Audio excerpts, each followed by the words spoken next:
ওকে বলবেন এই পুলিশ কটা বাদ দিয়ে ওই আমি বলেছিলাম তো পুলিশ বাদ দিয়ে ওই একদিন এসে দেখাক।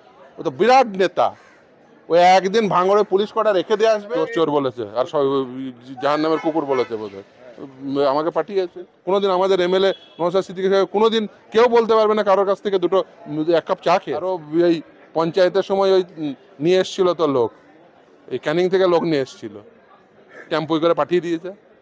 টেম্পোর ছবিটা দেখাতে বলবেন। শওকত মোল্লা পঞ্চায়েত অফিসের দোতলায় মিটিং করছিল, আপনাকে আমি ছবি দেখিয়ে দিচ্ছি। শওকত মোল্লা নিজে থাকে বিডিও অফিসের উপরে, মানে গোটা পশ্চিমবঙ্গে আপনি এরকম একটি বিডিও অফিসও পাবেন না যেখানে একটা দলের নেতা ওই বিডিও অফিসের উপরে তার নিজের 800 স্কোয়ার ফিটের তার আলিশান থাকার জায়গা করেছে।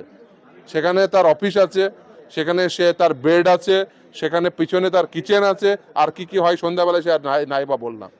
বিডিও অফিসে ওকে জিজ্ঞাসা করবেন, ও যেখানে একসময় ও সভাপতি ছিল, সম্ভবত ওই ব্লকের সভাপতি ছিল, পরবর্তীতে সে ওই পঞ্চায়েত সমিতির সভাপতিও ছিল, পরবর্তীতে সে এমএলএ হয়, কিন্তু সে ওই জায়গাটা ছাড়েনি। বিডিও অফিসের ওই ক্যানিং বিডিও অফিসের ক্যানিং 1 বিডিও অফিসের ওই দোতলায় দেখবেন নিচের ফ্লোরে অন্যান্য আধিকারিকরা বসে, আর দোতলায় বিডিও বসে, আর তার আরেকদিকে ওর নিজের অফিস। ওই কোন এমএলএর বিডিও অফিস নিজের অফিসে রয়েছে, নিজের থাকার জায়গা রয়েছে 800 স্কোয়ার ফিটের।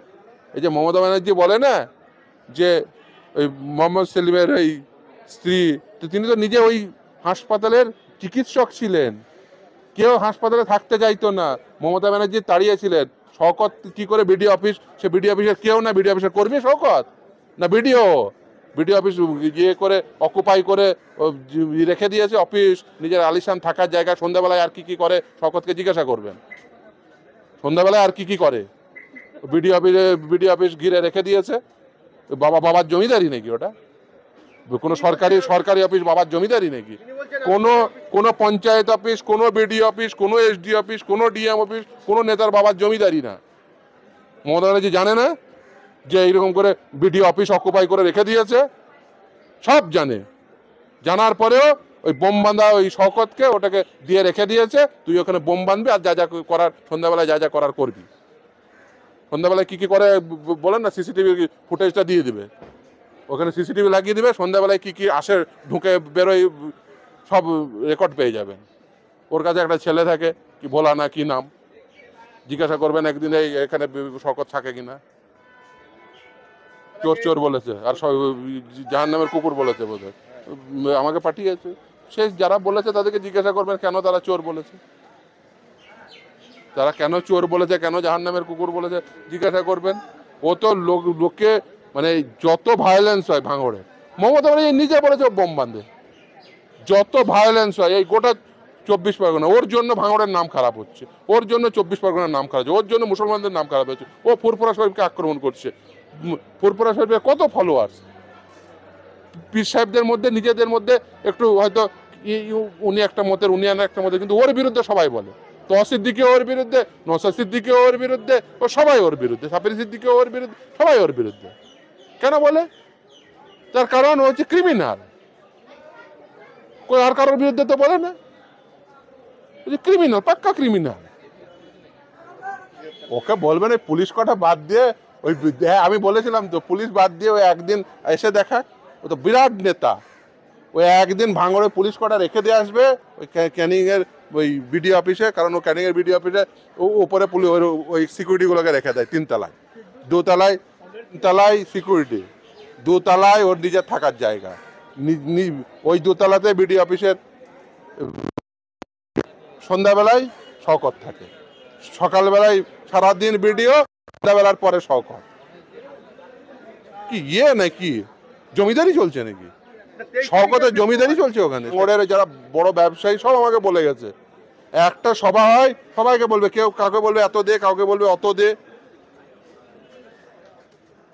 এই সবার জন্য সব প্রতিটি ব্লক, প্রতিটি ওই গ্রামে গ্রামে কত টাকা করে পাঠিয়েছে জিজ্ঞাসা করবেন গ্রামের লোক, ওই লিডারগুলোকে বলেছে লোক আনবি। টাকাগুলো কাদের কাছ থেকে নিয়েছে, অত্যাচার করছে। ওখানকার ভাঙড়ের প্রতিটি ব্যবসায়ী, যারা একটু বড় ব্যবসায়ী, প্রত্যেককে অত্যাচার করছে। এসে আমাকে বলে স্যার এই করছে। কোনোদিন আমাদের এমএলএ নওশাদ সিদ্দিকী সাহেব কোনোদিন কেউ বলতে পারবে না কারোর কাছ থেকে এক কাপ চা খেয়েছে। আর সেই সেই আর তার দিকে ওই তৃণমূলের ওই দায়িত্ব পেয়ে সবাইকে তুই এই দে তুই ওই দে, বিয়ে চলবে কি করে? তারা ভয়ে বলতে পারছে না। ওই দিয়ে মমতা ব্যানার্জি ভাবছে ওকে দায়িত্ব দিয়ে ভাঙড়ে করবে। ও তো শওকত এত বড় বড় কথা বলে, ও ভাঙড়ে ও এবারে বিধানসভায় দাঁড়াক, ও নওশাদের বিরুদ্ধে দাঁড়াক। ওর অত যদি ওই ভাঙড়ে দায়িত্ব দিয়েছে তো মমতা ব্যানার্জি ওকে নওশাদের বিরুদ্ধে দাঁড় করে দেখ না, দেখেন কি করে। লোকে মিনিমাম 1.5 লাখ ভোটে হাঁটাবে, ওকে ওর পাশে লোক ওকে ভোট দেবে না। আর ও এই পঞ্চায়েতের সময় ওই নিয়ে এসছিল তো লোক, এই ক্যানিং থেকে লোক নিয়ে এসছিল, টেম্পোয় করে পাঠিয়ে দিয়েছে। টেম্পোর ছবিটা দেখাতে বলবেন। দেখুন ভাঙড়ে ও যেভাবে অত্যাচার করেছে, ভাঙড়ের মানুষ মুক্তি চাইছে, ভাঙড়ের সাধারণ ব্যবসায়ী, ভাঙড়ের সাধারণ মানুষ। ধরুন একজন ব্যবসায়ী যদি তাকে কিছু দিতে হয় কি করবে? ব্যবসা থেকেই তুলবে। যে জমির দাম 5 টাকা হওয়া উচিত ছিল, এদের অত্যাচারে সেই জমির দাম 10 টাকা। কেন? অত্যাচার করে।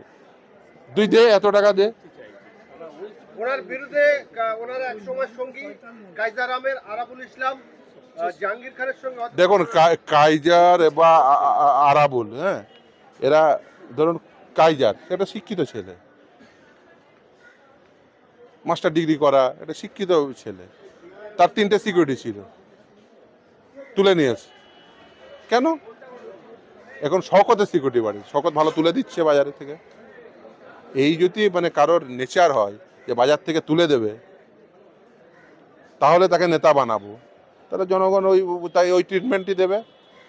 গেলে চোর বলবে। এত সিকিউরিটি নিয়ে আসছে, ভয়ে নামতে পারছে না। অন্য 5টা থানা থেকে পুলিশ নিয়ে গিয়ে, এত বড় নেতা, এত ভালোবাসার নেতা, ভয়ে নামতে পারছে না। লোককে এমন ঘেরে রেখেছে, 4টে-5টা থানা থেকে কালকে নিয়ে গিয়ে লোক নামিয়ে যাবে। আমি বলেছিলাম তো যে ও যদি ভাঙড়ে আসুক একা, ওই পুলিশ ছাড়া আসবে, ওই ভাঙড়ের ওই যারা যে কটা আইএসএফ লাগবে না, ভাঙড়ের সাধারণ মানুষ বড় বড় বড় রসগোল্লা রেডি করে রেখে দিয়েছে ওর জন্য, খাইয়ে দেবে। তৃণমূল গোষ্ঠী যেমন শওকত মোল্লার বিরুদ্ধে করছেন, বলছে ভাঙড়কে শওকতকে খেদাতে হবে। আবার কিছু মানুষ কিন্তু শওকত মোল্লার ভুয়ো প্রতিষ্ঠা করে তারা বলছেন যে 26-এ আইএসএফকে ভাঙড়া থেকে তাড়াতে গেলে শওকতকে বলুন যে ভাঙড়ে নওশাদের বিরুদ্ধে দাঁড়াবে। নওশাদ তো দাঁড়াবে ভাঙড়ে নিশ্চিতভাবে। ওকে বলুন, ওকে তো দায়িত্ব দিয়েছে মমতা ব্যানার্জি, তো মমতা ব্যানার্জি ওকে টিকিটটা দিয়ে দিক। মমতা ব্যানার্জি ওকে টিকিটটা দিয়ে দিক ভাঙড়ে। দেখুন ওকে বলবেন তুই ভাঙড়ে দাঁড়াবে, ওকে বলবে, দেখবেন ও পরের দিন ছুটে কালীঘাট চলে আসবে। দিদি যেখানে দাঁড় করাবে দাঁড়াও, ক্ষমতার ভাঙড়ে দাঁড়াবে। ও নিজে ভালো করে জানে ওর ভাঙড়ে কি অবস্থা হবে। আপনি যেমন বলছেন ভাঙড়ে দাঁড়াক, শওকত মোল্লা ঠিক বলছেন যে আব্বাস এবং নওশাদ যদি মায়ের দুধ খেয়ে থাকে তাহলে কেন আমার বিরুদ্ধে দাঁড়ায়? ওকে ভাঙড়ের তো দায়িত্ব পেয়েছে, দল তো ওকে ভাঙড়ের দায়িত্ব দিয়েছে, তাহলে ওকে ও তো ভাঙড়ের দায়িত্ব দিয়েছে, যেমন ভাঙড়ে এসে দাঁড়ানো উচিত। এমন দায়িত্ব দিয়েছে কি, রাজ্যে ক্ষমতায় তৃণমূল কংগ্রেস,